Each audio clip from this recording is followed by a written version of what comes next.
하용조 목사님은 믿음이 하나님의 세계를 보는 눈을 갖게 한다고 하십니다. 그런 귀한 믿음이 자라는 것을 막는 최대의 적이 무엇인지 설교를 통해 알아봅시다. 창세기를 통하여 아브라함의 믿음의 이야기를 듣고 있습니다. 아브라함이 하나님을 먼저 택한 것이 아니라 하나님이 아브라함을 택했습니다. 믿음은 내가 하나님을 선택하는 것이 아니라 하나님이 나를 선택하는 것을 받아들이는 것입니다. 믿음은 말씀을 들으면서 시작됩니다. 그러나 믿음에 싹이 트는 것은 순종입니다. 말씀을 들었다 할지라도 순종하지 않으면 믿음은 시작되지 않습니다. 아브라함은 하나님의 말씀에 순종하여 갈대아우르를 떠납니다. 믿음의 시작을 하면 만사 형통하지 않습니다. 기근을 만납니다. 원하지 않고 기대하지 않았던 일들을 자꾸 부딪히게 됩니다. 그런 위기를 부딪히면서 믿음은 성장하는 것입니다. 위기를 겪었던, 기근을 겪었던 아브라함은 가족 간의 갈등을 겪습니다. 믿음을 가지면 가족 간의 갈등이 생깁니다.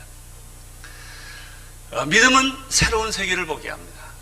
땅의 세계가 아니라 하늘의 세계, 인간의 세계가 아니라 하나님의 세계를 보는 눈을 갖게 합니다. 아브라함은 동서남북을 바라보게 되었습니다. 그는 세계를 보게 되었습니다.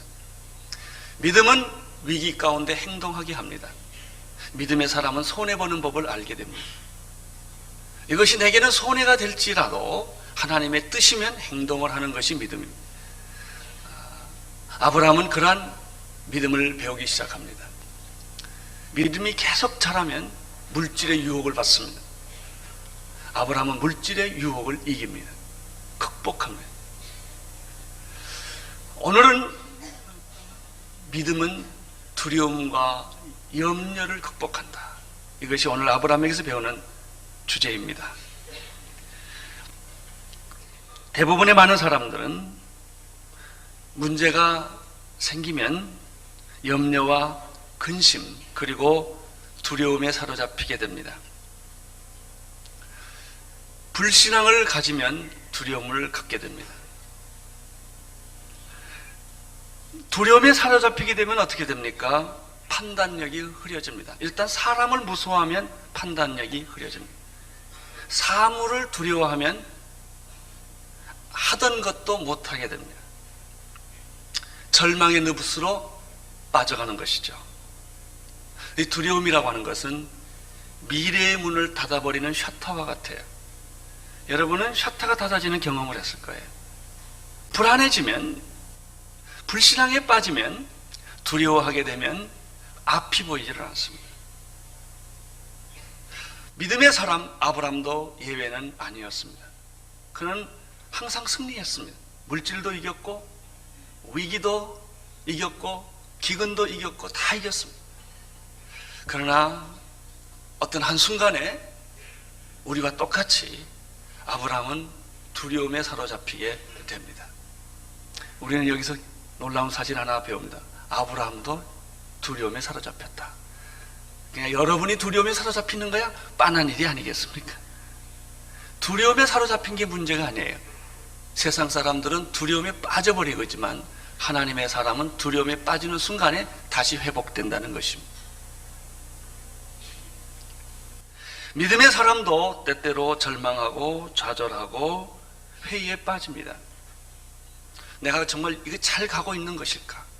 힘들고 어려울 때, 기대했던 것이 이루어지지 않았을 때, 나는 기도했는데, 나는 최선을 다했는데 상황은 나빠진다. 그때 우리는 마음속 깊은 곳에서 회의의 그림자를 경험하게 됩니다. 야고보서 1장 6절 이하에 보면 이런 말씀이 있습니다. 오직 믿음으로 구하고 조금도 의심하지 말라. 의심하는 자는 마치 바람에 밀려 요동하는 바닷물결 같으니 이런 사람은 무엇이든지 주께 얻기를 생각하지 말라. 두 마음을 품어 모든 일에 정함이 없는 자로다. 여러분이 가지신 믿음, 그것이 비록 다 이루어지지 않았다 할지라도, 세월이 흘렀지만 아무 일이 일어나지 않았다 할지라도 그 믿음을 계속 갖기를 하나님은 원하십니다. 아브라함의 두려움은 무엇이었을까요? 근 10년 동안 지났음에도 불구하고 약속의 자녀가 없었다는 데 문제가 있습니다. 16장 16절을 먼저 보십시오. 16장 16절을 보시면 하갈이 아브라함에게 이스마엘을 낳을 때 아브라함의 나이가 86세였다고 그랬죠. 그러니까 지금 이 사건은 1년 전 사건입니다. 그렇다면 아브라함은 75세에 믿음의 여행을 시작을 했습니다. 85세가 되었으니까 그 한 10년이 지났다는 것입니다. 여러분, 대부분의 많은 사람들은 10년이 지나면 흔들립니다. 아브라함도 잘 믿다가 10년째 흔들리기 시작을 했습니다. 왜냐하면 하나님은 아브라함을 부르실 때 내가 너에게 축복의 자녀, 약속의 자녀를 주어서 하늘의 별처럼 바다의 모래알처럼 이 자녀들이 충만하게 해주겠다고 약속을 했었습니다. 그것이 바로 창세기 12장 2절에 있는 말씀이었죠. 내가 너로 큰 민족을 이루고 내게 복을 주어 내 이름을 창대케 하리니 너는 복의 근원이 될지라. 여러분, 아기를 낳아야 큰 민족이 있지요. 아기가 없는데 어떻게 큰 민족이 이루어지겠습니까? 또 13장, 창세기 13장 15절 16절을 보면 하나님이 절망하는 아브라함에게 또 찾아와서 이렇게 말합니다. 보이는 땅을 내가 너와 내 자손에게 주리니 영원히 이르리라. 여기서 내 자손이라는 말이 나와요. 큰 민족을 이루어주겠고 내 자손을 내가 영원히 번식하도록 만들어주겠다고 하나님의 약속이 있었음에도 불구하고 현실에 있어서는 아이가 없다는 것입니다. 이것이 믿음의 실제입니다. 약속의 말씀에는 축복이 있습니다. 그러나 현실 내가 살고 있는 이 세상에는 아무것도 없다는 것입니다. 아브라함은 고민하기 시작을 했습니다. 그는 고민하다가 약속에 대한 의심이 생기기 시작했습니다. 내가 이거 잘못 들은 게 아닌가? 이 약속은 틀린 게 아닌가? 그렇지 않다면 왜 10년이 지나도 아무 일이 없는가 하는 것입니다. 그 얘기는 조금 더 발전할 수가 있어요. 하나님은 진짜인가? 하나님은 한 걸음 더 나가면 살아계신가? 예수 잘 믿던 사람이 위기에 부딪혀서 어려움을 겪었을 때 그는 이런 생각합니다. 정말 하나님은 살아계신가? 내가 쇼하고 있는 건 아닐까? 기독교는 하나의 쇼가 아닐까? 예수 믿는다는 것은 하나의 쇼가 아닐까? 불의한 사람은 득세를 하고 악인은 잘 살고 정직한 사람은 이렇게 형편없이 당하는 이 세상. 이상하게 악인은 건강해요. 진실한 사람은 다 병들어 아파요. 갈등이 생기는 믿음의 갈등. 아브라함도 똑같이 우리와 똑같이 이런 고민을 그는 하기 시작을 했습니다. 근데 이 고민이 조금 더 심각해진 이유가 있어요.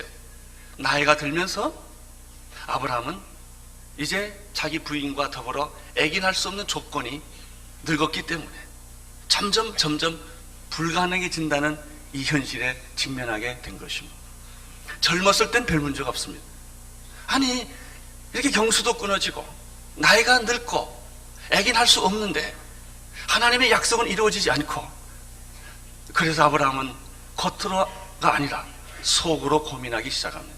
진짜 고민은 겉으로 나타나는 고민이 아니라 내면에서부터 흔들리는 마음입니다. 아브라함도 우리와 똑같이 그런 고민을 하게 되었습니다. 누구하고 상의하고 의논할 수 없는 문제입니다. 이럴 때 우리가 쉽게 빠지는 것이 인간적인 생각입니다. 두려움을 가지면 인간적인 생각에 빠집니다. 인간적인 대안을 내놓습니다. 인간적인 대안은 항상 설득력이 있습니다. 그럴듯합니다. 그리고 내 감정의 동의를 받습니다. 자, 봐라, 현실이 이런 게 아니냐. 현실이 이렇기 때문에 하나님의 약속이 있지만 현실이 이러지 않느냐. 그러니까 우리는 현실에 맞게 살아야 할 수밖에 없다. 그 말이 얼마나 설득력이 있어요. 하나님도 내 입장이 돼보면 다 할 거다. 얼마나 설득력이 있어요. 아브라함은 드디어 현실적인 생각을 하게 되었습니다. 자식이 없기 때문에 그러면 양자라도 데려와야 마땅하지 않겠느냐는 인간적인 생각입니다. 우리들이 믿음의 삶을 살 때 이렇게 부인하는 것이 아니라 휘어갈 때가 많습니다. 부인은 못해요. 그러나 휘어가는 거예요. 관역은 정확하게 가야 합니다. 그러나 그것이 휘어가면 관역을 마치지 못하게 되는 것이죠. 1절을 보십시오. 1절 시작. 이후에 여호와의 말씀이 이상 중에 아브라함에게 임하여 가라사대 아브라함아 두려워 말라 나는 너희 방패여 너희 지극히 큰 상급이니라. 아브라함이 흔들린다는 사실을 하나님은 아셨습니다. 여러분이 흔들릴 때 하나님은 아십니다. 하나님은 여기에 개입하기 시작합니다. 하나님은 여러분에게 시간을 맞춰 응답합니다. 하나님은 시계를 가지고 있습니다. 나타날 때와 나타나지 않을 때를 하나님은 아십니다. 아브라함이 흔들려 넘어지게 되었기 때문에 하나님은 나타나셨습니다.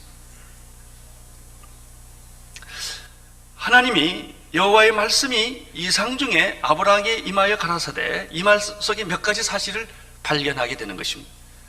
하나님은 말씀하시는 분이라는 것입니다. 하나님은 급할 때 정확하게 나타난다는 것입니다. 여러분이 감당하지 못할 때 그냥 버려두지 않는다는 것입니다. 걱정하지 마십시오. 여러분이 견디지 못할 때 그분은 오십니다. 그리고 여러분을 만져주십니다. 그리고 여러분을 격려해 주시는 분이 하나님이십니다. 또 하나 하나님은 말씀하시는 분이라는 사실입니다. 근데 하나님은 두 가지로 어떤 때는 그냥 말씀만 하세요. 어떤 때는 환상을 보여주면서 말씀하실 때가 있습니다. 그냥 말씀하실 때는 오디오로 말씀하시고 환상 중에 보일 때는 비디오로 보여주시면서 이렇게 말씀을 하시는 것입니다. 비디오로 보면 분명합니다. 말씀 듣는 것보다 더 확실합니다.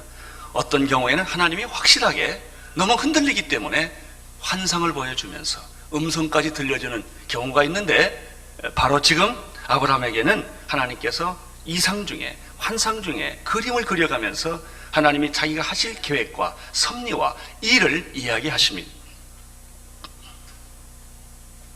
그러면 아브라함에게 주셨던 하나님의 메시지는 무엇입니까? 1절을 다시 보십시오. 이후에 여호와의 말씀이 이상 중에 아브라함에게 임하여 가라사대 따옴표를 해도 돼요.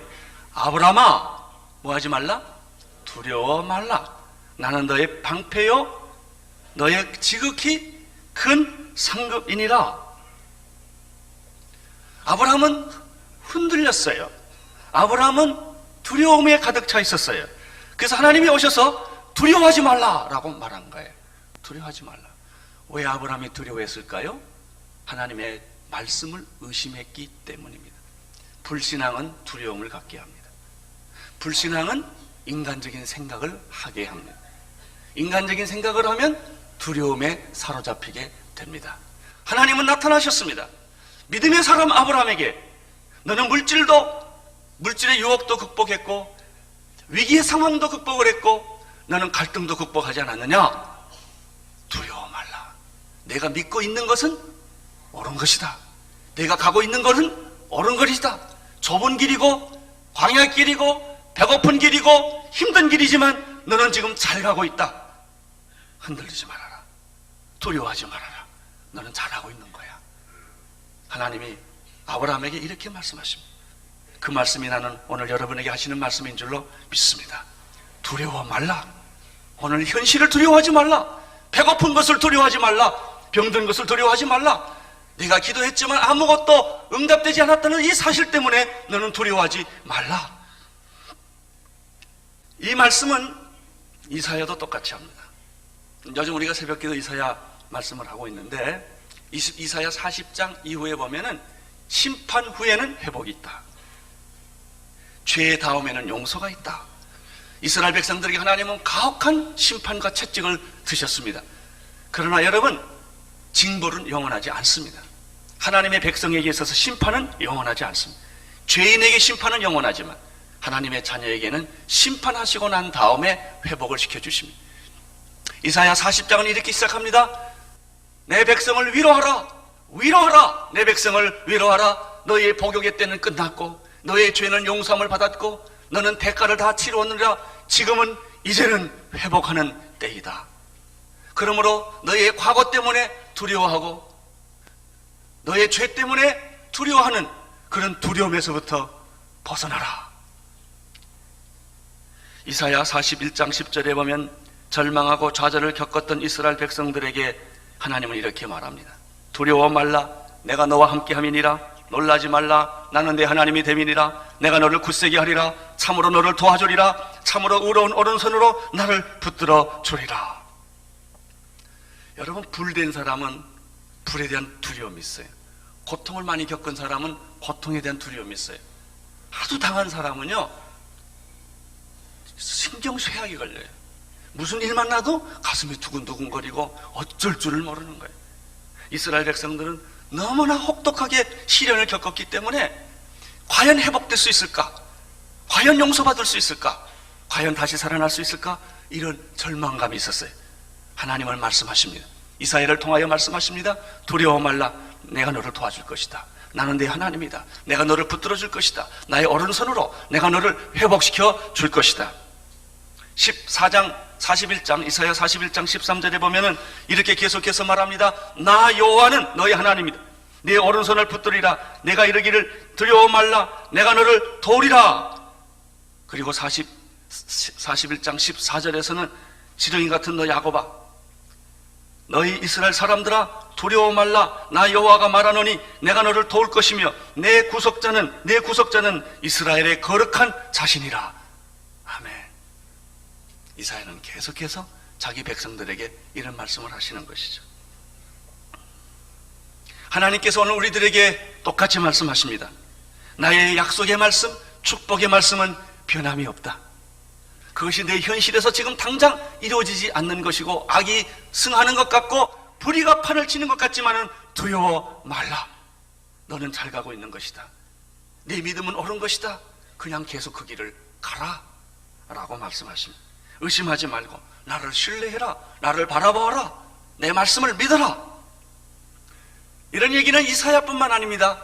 예수님께서도 세상에 오셔서 사랑하는 제자들에게 똑같은 형태의 말씀을 하십니다. 너희는 마음에 근심하지 말라. 하나님을 믿으니 또 나를 믿으라. 내 아버지 집에 거할 것이 많도다.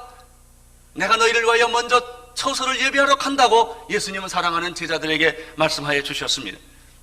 요한복음 16장 33절에서도 이 세상에서 너희가 환난을 겪을 것이다. 그러나 담대하라. 내가 세상을 이겼노라. 너는 이길 수 있다. 두려워하지 말라. 나를 믿고 신뢰하라 라는 말씀을 이사야도 예수님도 똑같이 하셨습니다. 1절의 말씀을 다시 보면 내가 두려워해야 되지 않을 이유를 하나님이 두 가지를 설명합니다. 첫째는 무엇입니까? 나는 너의 뭐다? 방패요. 두 번째는 지극히 큰 상급이기 때문에 너는 두려워할 필요가 없다. 사랑하는 성도 여러분, 하나님은 우리의 방패이십니다. 원수와 내가 싸우는 것이 아님을 믿으십시오. 하나님이 싸웁니다. 원수의 화살을 내가 막는 게 아니라 하나님이 막아주시는 것입니다. 전쟁은 내게 속한 것이 아닙니다. 하나님께 속한 것입니다.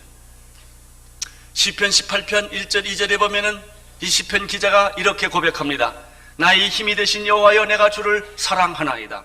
여호와는 나의 반석이시요 여호와는 나의 요새시요 나를 건지시는 자시요 나의 하나님이시요 나의 피할 바위시요 나의 방패시요 나의 구원의 뿌리시요 그분은 나의 산성이시리로다.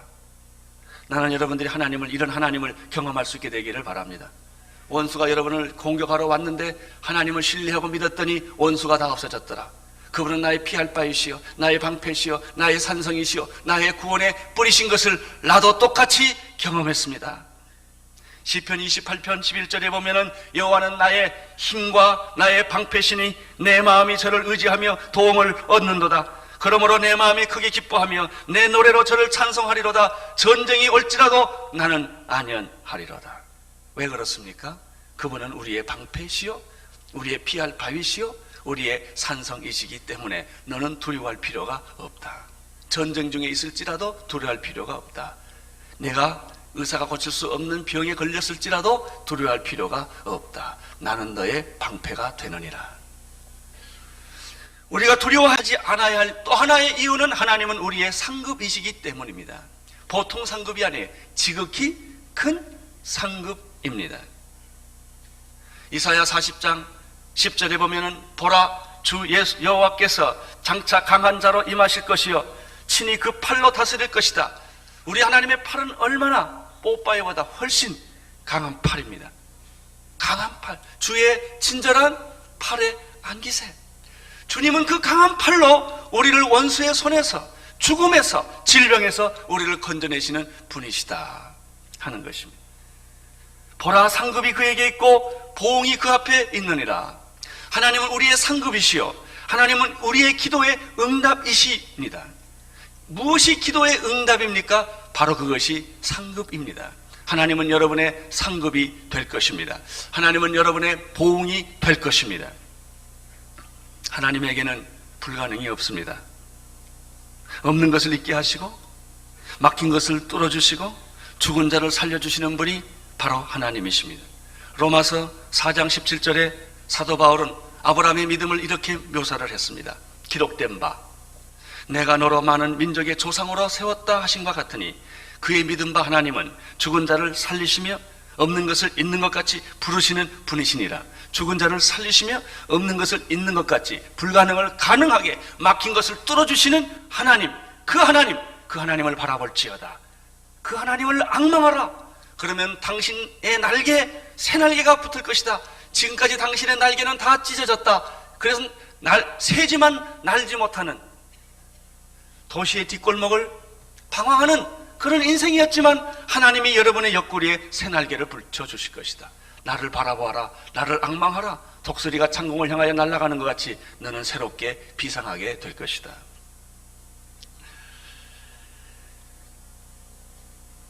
믿음의 최대의 적은 불신앙과 두려움입니다. 나는 여러분의 마음속에서 의심의 불신앙의 자취가 사라지기를 축원합니다. 두려움이 떠나기를 바랍니다. 제가 어떤 한 분을 어저께 만난 일이 있는데 큰 사업을 하는 분이세요. 이 IMF로 인하여 잘 나가던 회사가 하루아침 휘청하기 시작했어요. 지난 1년 동안 하는 일마다 다 실패했대요. 그리고 금년에 새해 맞이하면서 그가 정신을 차리기 시작했대요. 내가 왜 이렇게 됐나? 그분이 이렇게 대답했어요. 목사님, 제가 1년 동안 두려움에 사로잡혀 있었어요. 조금만 안 돼도 공포감이 생기고 이러면 내 회사 망하는 게 아니에요. 생각하니까 아찔하더래요. 한참 당하다가 금년 새해 마음을 먹었대요. 두려움에서 탈출하자. 그래서 그날 제가 예배를 드렸는데 처음으로 웃었대요. 두려움에서 벗어나니까 얼굴에 미소가 다시 돌아오더래요. 어차피 다 잃어버린 거 다시 시작하자. 그래서 재창업을 선언하더라고요. 우리는 다시 하자. 저는 그걸 보고 참 제가 위로를 받았어요. 와, 우리는 다 무너졌다. 이제는 사람과 조직까지 이제 다 무너졌는데 다시 할 수 있다. 나는 다시 하겠다. 언제는 있어서 했습니까? 어차피 없었던 건데 다시 하자.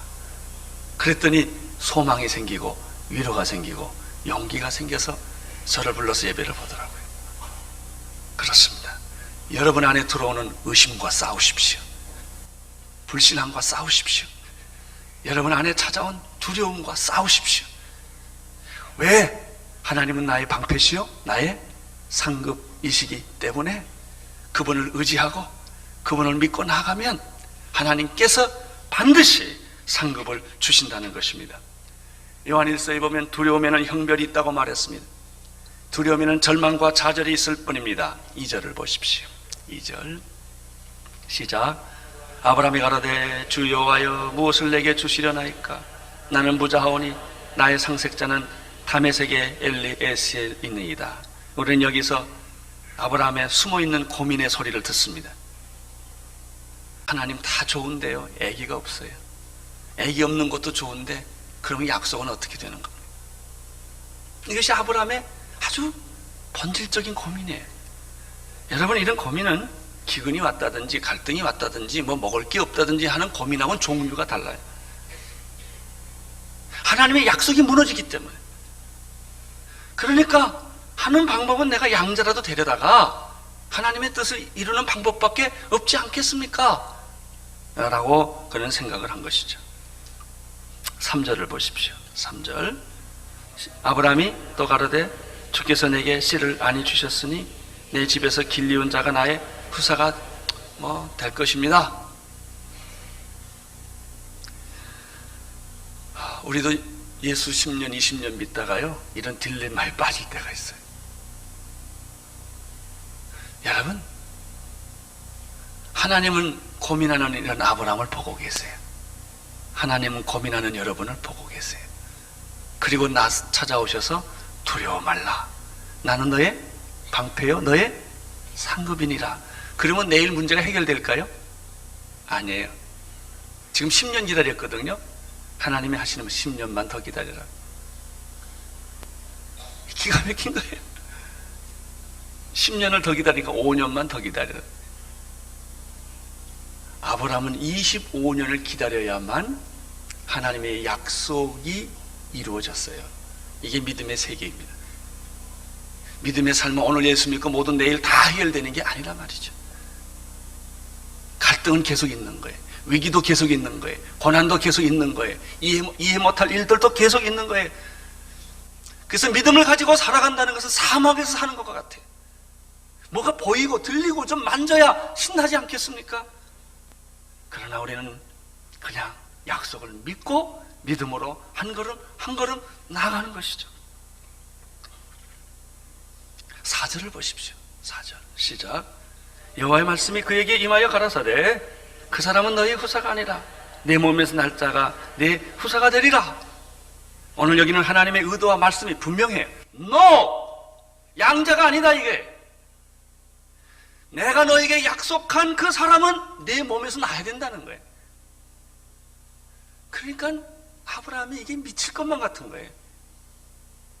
아니 그러면 아기를 주셔야죠. 난 지금 이제 아기 낳을 나이가 다 끝나갑니다. 이제 경수도 다 끝나가고 몸도 늙고 이 몸에서는 절대 아기를 낳을 수가 없는데 하나님은 자꾸 아기를 준다고 하니까 그러면 양자는 어떻습니까? 그러니까 그런다면 하나님 내 몸에서 아기가 나야 된다는 거예요. 현실을 보면 불가능해. 하나님의 말씀은 약속이 있어요. 이게 믿음의 현실이에요. 이 두 사이에 사는 거예요. 믿음으로 보면 다 이루어졌어요. 현실로 보면 아무것도 없어요. 그래서 믿음은 바라는 것들의 실상이요 보이지 않는 것의 증거예요. 상식적이고 합리적인 거 누가 못 믿어요? 이성적인 것은 누가 못 믿어요? 그건 다 믿지요. 그런 사람을 가리켜 믿음의 사람이라고 절대 말하지 않습니다. 이성과 상식과 합리와 내 경험으로는 전혀 이루어지지 않는 것. 그래서 노아는 산에 방주를 짓지 않았어요. 이 사람을 가리켜 믿음의 사람이라고 그러는 거예요.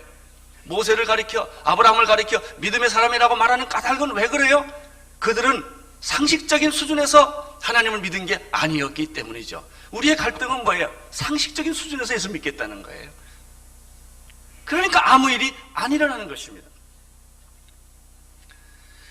이 4절의 말씀에서 우리는 두 가지 사실을 발견하게 됩니다. 첫째는 하나님의 생각과 인간의 생각은 전혀 발상법부터 다르다는 거예요. 근데 우리에게 매력 있는 것은 인간의 생각이에요. 그럴듯해요. 꼭 그렇게 하면 꼭 될 것 같아. 근데 해보면 다 틀려. 하나님의 생각은 말이 안 돼. 무식해. 어떻게 저런 걸 믿냐 이거예요. 근데 해보면 된단 말이에요. 이사야서 50장 55장 5절에 보면은 여호와의 말씀에 내 생각은 너희 생각과 다르며 내 길은 너희 길과 달라서 하늘이 높음 같이 내 길이 너희 길보다 높으며 내 생각은 너희 생각보다 높으니라. 이런 말씀이 있어요. 내 생각은 너희 생각과 다르다. 내 길은 너희 길과 다르다 이거예요. 여러분은 누구 길을 쫓아가겠어요? 내 길은 합리적이에요. 내 길은 굉장히 그럴듯해요. 내 감정이 동의를 해요. 그래, 하나님도 내 입장 대보면 나를 알 거야. 내가 지금 얼마나 심각한지 그렇게 사람들은 말합니다. 그리고 자기의 길을 갑니다. 자기 생각대로 합니다. 여러분, 오늘 하나님은 이렇게 말합니다. 내 길과 내 길은 다르다. 내 생각과 내 생각은 다르다. 당신의 길은 넓은 길이요 내 길은 좁은 길이요. 당신의 길은 편안한 길이요 내 길은 고난의 길이에요. 당신의 길은 이익 보는 길이요 내 길은 손해 보는 길이요. 너는 어떤 길을 택할 거냐? 두 번째, 이 사절에서 또 하나 배우는 사실은 무엇입니까? 하나님은 가능한가 가능하지 않는 데는 관심이 없다는 거예요. 아기를 이 나이에 낳을 수 있느냐 없느냐는 하나님 관심 없어요. 아기를 낳아야 하느냐 이게 중요한 거예요. 어려우냐 쉬우냐는 중요하지 않아요. 이것이 하나님의 뜻이냐 아니냐가 중요해요. 우리는 쉬운 것만 하려고 그래요. 가능한 것만 골라가려고 그래요. 이것이 진짜 정의냐? 이게 옳은 길이냐? 바른 선택이냐? 내가 이 말하면 죽어요. 그래도 그 말을 해야 하느냐 이거예요. 우리가 하나님에게서 배우는 것은 이것입니다. 하나님은 애기 낳을 수 있는가 없는가에 대한 관심이 없다는 거예요. 왜냐하면 하나님에게는 불가능이 없기 때문에요.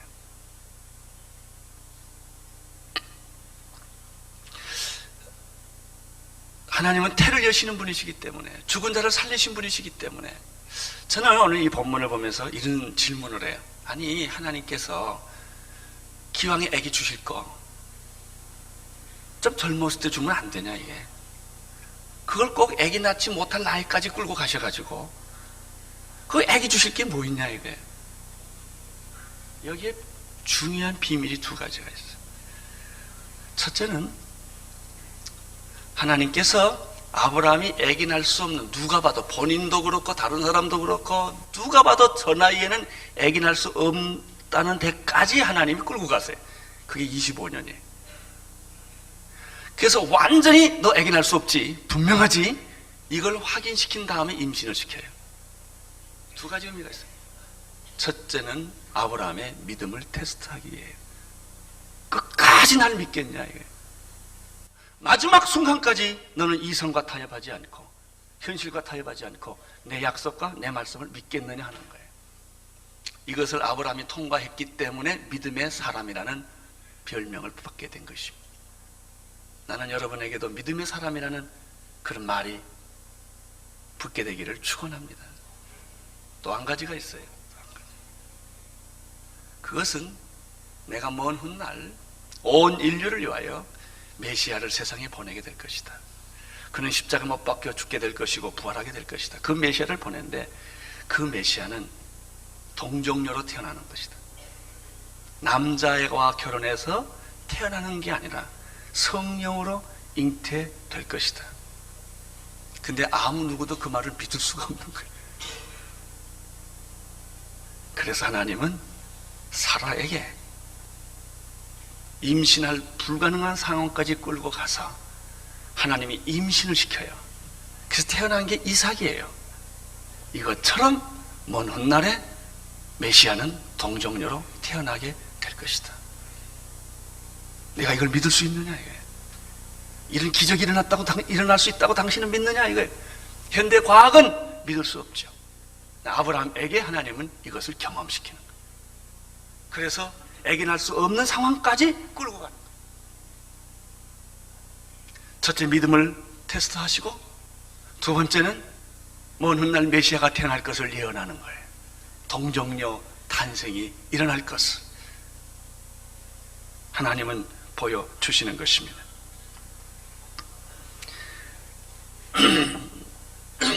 하나님은 말씀하십니다. 두려워 말라. 나는 너의 방패요 너의 상급이니라.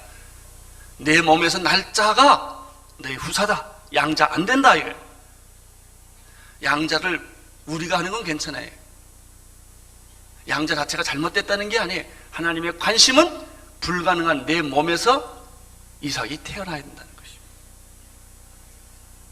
말씀의 약속은 이루어지지 않는 것입니다. 나의 현실은 그냥 그대로 있는 것입니다. 그러면 이 약속의 말씀, 축복의 말씀과 내가 살고 있는 현실과 연결시키는 다리는 무엇일까요? 믿음이에요. 믿음. 그러니까 현실에는 아무것도 없지만 말씀과 약속에서는 이미 그게 다 이루어진 거예요. 여리고성은 이미 무너지기 전에 다 무너진 거예요. 골리앗은 넘어지기 전에 이미 넘어진 거예요. 다윗의 마음속에는 이미 골리앗은 무너졌어요. 여호수아의 마음속에는 이미 여리고성은 무너진 거예요.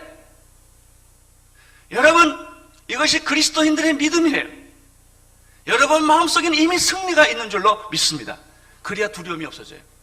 하나님은 약속은 반드시 지킨다. 악인은 없어진다. 진리는 반드시 승리한다라고 하는 이 믿음이에요. 그러면 악이 득세해도 이 믿음을 가지고 있는 사람은 그 마음속에 이미 약속의 말씀, 축복의 말씀이 이루어진 거예요. 이게 믿음이에요. 믿음은 바로 두 세계를 연결시키는 고리다. 5절을 보십시오. 5절 시작. 그를 이끌고 밖에 나가 가라사대 하늘을 우러러 무뼈를 셀 수 있나 보라. 또 그에게 이르시되 네 자손이 이와 같으리라. 하나님은 아브라함을 이끌고 밖으로 나가자고 말합니다. 하나님은 실물 교육을 참 잘 시키신 분이십니다. 말로 하시지 않고 뭘 보여주시고 또 밖으로 끌고 가시고 그렇게 합니다. 여러분, 정말 하나님을 사랑하는 사람들은 가끔 밤에 잠이 안 올 때가 있어요. 그것은 고민이 많아서 잠이 안 올 때가 있고요, 하나님이 깨서 잠이 안 올 때가 있어요. 하나님이 아브라함에게 밖으로 나가자, 밖으로 나갔어요. 우리 서울에서는 그런 별을 볼 수가 없지만 강원도나 이런 산골에 가면요, 그 하늘의 별이 그렇게 손에 잡히듯이 떨어질 때가 있어요. 저는 안식년 때 하와이에서 이런 걸 경험했어요. 밖에 나가보면 그냥 별들이 잡힐 것 같아요. 얼마나 좋은지. 뭐 그 당시에는 공해가 없었으니까 완벽하게 보였을 거예요. 너 하늘을 좀 봐라. 하늘에는 수많은 별들이 있어요. 바닷가에는 수많은 모래알들이 있어요. 하나님은 아브라함에게 이렇게 또 말합니다. 내 자손이 이것보다 많을 거다. 그 순간 아브라함은 얼마나 감격하고 감동을 했겠습니까? 자기가 불신하고 자기가 두려움에 잡혔던 그 순간을 부끄럽게 생각했을 거예요. 아마 아브라함은 하나님께 이렇게 말했을 것 같아요. 오 주여, 내가 무엇이 간데 하나님께서 나에게 이렇게까지 하십니까? 내가 이렇게 늙고 보잘것없는 늙은인데 왜 이렇게 사랑과 친절과 호의를 베풀어 주셔서 이런 비전을 갖게 하십니까? 그는 눈물을 흘렸을 거예요. 감격을 했을 거예요. 자신의 나이와 처지를 다 잊어버리고 그는 하나님이 가르치는 하늘의 별을 보고 있었습니다. 그때 그 마음속에 다시 믿음이 회복되기 시작했습니다. 두려움은 떠났고 의심은 떠났고 현실은 다 떠났고 다시 비전이 10년 전에 주었던 그 비전, 최근에 하나님이 나에게 다시 확인해 줬던 그 비전, 세 번째로 그는 또 이 비전을 확인하는 거예요. 그러나 놀라지 마십시오. 내일 아침에 그 비전은 이루어지지 않았다는 것입니다. 10년을 더 가야 되고 5년을 더 가야 돼요. 그러나 하나님은 오늘 여러분에게 오셔서 이렇게 말합니다. 당신은 고난을 겪었지만 잘하고 있는 것이다. 그 길을 계속 가라. 그 찬송가를 계속 불러라. 그 기도를 계속해라. 그 삶을 계속 살아라. 휘지 말아라. 돌아서지 말아라. 포기하지 말아라. 당신의 고독한 믿음의 행진은 옳은 것이다. 하늘의 별을 봐라. 6절을 보십시오. 6절 시작. 아브라함이 여호와를 믿으니 여호와께서 그를 의로 여기시고. 이 6절의 한 말씀을 위하여 지금까지 모든 말씀이 있었어요. 이렇게 이 말씀은 중요한 거예요. 드디어 아브라함 마음속에는 하나님이 주시는 그 약속의 말씀을 신뢰하는 믿음이 생기기 시작했어요. 아브라함이 여호와를 믿으니, 이 말 하나를 보면 아마 그 순간에 아브라함은 머릿속에 모든 변화와 회전이 일어났던 거예요. 의심, 염려, 근심, 걱정, 두려움, 현실에 아무것도 없는 것, 이런 공포에서부터 그가 벗어나서 하나님과 똑같은 믿음을 갖기 시작했어요. 와, 하늘의 별들을 보면서 하나님이 내 자녀를 이것보다 더 많게 해줄 것이다 라고 말씀을 해주니까 그 순간에 아브라함은 아버지 하나님을 믿게 됐어요. 자 보십시오. 그 다음 말이죠. 아브라함이 하나님을 믿으니 하나님께서 뭐라고 그랬죠? 이를 그의 의로 여기시고, 믿음으로 의롭게 된다는 진리예요. 의인은 믿음으로 말미암아 살리라. 지식으로 사는 것도 아니요, 감정으로 사는 것도 아니요, 우리의 이성으로 사는 것도 아니요, 의인은 하나님의 약속을 믿음으로 사는 것이다. 이 말 한마디 때문에 종교개혁이 일어났어요. 마틴 루터가 이 말씀 하나를 붙들고 중세의 어두운 세력을 탈출한 거예요. 어거스틴이 이 말씀 하나 가지고 살아났어요. 시대를 바꿨어요. 의인은 믿음으로 산다. 하나님을 믿는 역사마다 부흥할 것이고 하나님을 믿는 사람들마다 새로운 역사를 만들게 될 것이다. 의인은 믿음으로 산다. 아브라함이 하나님을 믿으니 하나님은 그를 의로 여기셨더라. 여러분, 이 말씀이 어디서 다시 나타난 줄 아세요? 로마서 4장 1절, 2절, 3절을 한번 보시겠어요? 로마서 4장 시작. 4장 1절. 그런즉 육신으로 우리 조상된 아브라함이 무엇을 얻었다 하리요? 만일 아브라함이 행위로서 의롭다 하심을 얻었다면 자랑할 것이 있었으려니와 하나님 앞에서는 없느니라. 성경이 무엇을 말하느냐? 아브라함이 하나님을 믿음에 그것이 저에게 뭐래요? 의로 여기신 것처럼 내가 먼 훗날에 인류를 위하여 메시아를 세상의 동정녀로 보내게 될 터인데, 누구든지 이 예수 그리스도를 믿으면 구원을 얻으리라. 아브라함이 하나님을 믿음으로 의인이 된 것처럼 누구든지 예수 그리스도를 믿음으로 말미암아 너는 죄인에서 의인으로 바뀌어지게 될 것이다. 너는 구원을 받게 될 것이다. 근데 이 현대사회는 그걸 안 믿어요. 과학적 지식은 그걸 동의하지 않아요. 그래서 하나님이 아브라함에게 두 가지 가르쳐 주는 거예요. 애기 못 날 상황에서 애기 날 수 있다. 하나님을 믿는 것이 구원이다. 믿음으로 의인을 만들어 주는 것이 다 누구에게 적용되는 줄 아십니까? 예수 그리스도에게 적용되는 거예요. 누구든지 예수 그리스도를 믿는 자는 구원을 얻으리라. 아브라함이 하나님을 믿음이 의로 여기신 것처럼 죄인인 당신이 예수 그리스도의 보혈의 피를 믿음으로 말미암아 당신은 하나님의 자녀가 되고 구원을 얻게 되고 의로운 사람으로 변하게 될 것이다. 여기서부터 믿음의 비밀은 아브라함에게서 그리스도로 옮겨진다는 사실을 배우게 됩니다. 믿음으로, 의인은 믿음으로 말미암아 살리라. 여러분, 오늘 우리 시대를 변화시키고 개혁할 수 있는 말씀이 바로 이 말이에요. 의인은 믿음으로 삽니다. 이것이 IMF를 이길 수 있는 거예요. 우리 민족의 거짓과 위선과 저질스러운 그 모든 모습들이 다 사라질 수 있고 이길 수 있는, 어둠의 세력을 이길 수 있는 유일한 비결은 종교개혁을 일으켰듯이 우리 시대를 개혁할 수 있는 말씀은 의인은 믿음으로 살리라. 기도하겠습니다.